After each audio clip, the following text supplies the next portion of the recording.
Welcome to 108 news Telugu బులెటిన్ల ముందుగా headlines. రామల్లాను దర్శించుకునేందుకు 70 ఏళ్ల తర్వాత బయటకు హనుమానుడి ప్రధాన అర్చకుడు.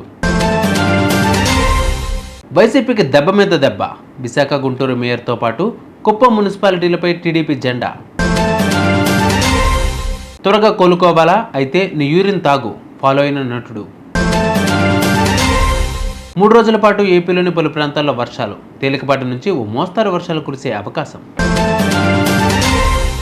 ఉత్తరప్రదేశ్ అయోధ్యలోని హనుమానుడి ప్రధాన అర్చకుడు మహంత్ ప్రేమ్ దాస్ 70 ఏళ్లలో తొలిసారిగా ఆలయ ప్రాంగణం నుంచి అడుగు బయట పెట్టనున్నారు.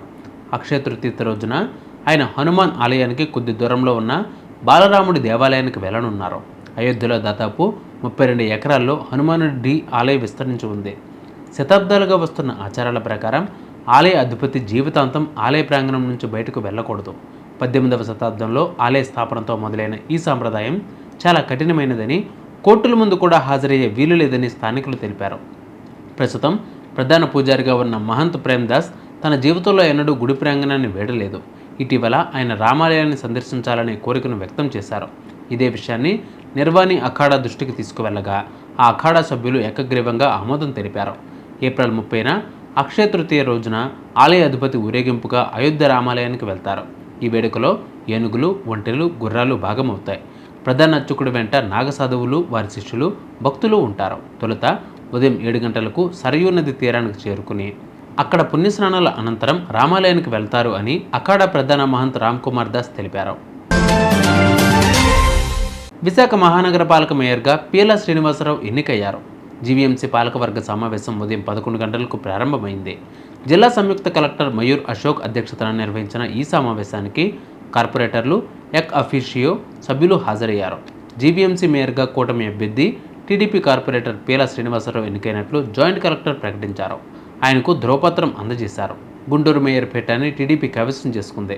ఆ పార్టీ అభ్యర్థి కోవెలమూడి రవీంద్ర ఏకగ్రీవంగా ఎన్నికయ్యారు. వైసీపీ నేత కాపటి మనోహర్ నాయుడు మేయర్ పదవికి రాజీనామా చేయడంతో ఈ ఎన్నిక జరిగింది. కుప్పం మున్సిపల్ చైర్మన్గా టీడీపీ నేత సెల్వరాజ్ ఎన్నికయ్యారు. వైసీపీ నేత సుధీర్ రాజీనామా చేసిన విషయం తెలిసిందే. గత ఎన్నికల్లో వైసీపీ మెజారిటీ వార్డు స్థానాలు గెలవగా ఇటీవల పలువురు టీడీపీ గూటికి చేరారు. బాలీవుడ్ నటుడు పరేష్ రావల్ ఓ ఆసక్తికర విషయం వెల్లడించారు. తన యూరిన్ తాగి ఓ గాయం నుంచి త్వరగా కోలుకున్నట్లు తెలిపారు. లాలం టాప్కి ఇచ్చిన ఇంటర్వ్యూలో పరేష్ రావల్ మాట్లాడుతూ, ఓసారి నేను మోకాలు గాయంతో ముంబైలోని సూపర్ స్పెషాలిటీ ఆసుపత్రిలో చేరాను. అప్పుడు అజయ్ దేవగన్ తండ్రి వీరు దేవన్ నన్ను చూసేందుకు వచ్చారు. త్వరగా కోలుకునేందుకు ఓ సలహా ఇచ్చారు. ఉదయం నిద్రలేచిన వెంటనే నా యూరిన్ తాగమని చెప్పారు. అలాగే మందు, మాంసం, సిగరెట్ తాగడం వంటి అలవాట్లు మానేయమన్నారు. ఆయన సలహాను పాటించాలనుకున్నాను. 15 రోజుల పాటు నా యూరిన్ను బీర్లో కలుపుకుని తాగాను. ఆ తర్వాత డాక్టర్ ఎక్స్రే తీసి చూసినప్పుడు షాక్ అయ్యారు. ఇంత త్వరగా గాయం ఎలా నయమవుతోంది అని ఆశ్చర్యపోయారు. 2.5 నెలల తర్వాత డిశ్చార్జ్ అవ్వాల్సిన నేను వీరుదేవన్ చెప్పిన సలహా వల్ల నెలన్నరకే డిశ్చార్జ్ అయ్యాను. ఆయన సలహా నాకు ఒక మ్యాజిక్లా పనిచేసింది అని చెప్పుకోవచ్చారు. రాబోయే 3 రోజుల్లో రాష్ట్రంలోని పలు ప్రాంతాల్లో తేలికపాటి నుంచి ఓ మోస్తారు వర్షాలు కురిసే అవకాశం ఉందని వాతావరణ శాఖ తెలిపింది. సోమవారం శ్రీకాకుళం, విజయనగరం, మన్యం, అల్లూరి సీతారామరాజు, కాకినాడ, తూర్పుగోదావరి, ఏలూరు జిల్లాల్లో పిడుగులతో కూడిన తేలికపాటి వర్షాలు పడచ్చని తెలిపింది. శ్రీకాకుళం, అల్లూరి, ఏలూరు జిల్లాల్లో మంగళవారం అక్కడక్కడ పిడుగులతో కూడిన తేలికపాటి వర్షాలు పడవచ్చు అని వాతావరణ శాఖ తెలిపింది. చూసారుగా విభాగాల బులెటిన్ అప్డేట్స్. మరిన్ని అప్డేట్స్ కోసం మా ఛానల్ 108 24/7 ఫాలో అవ్వండి. నమస్తే.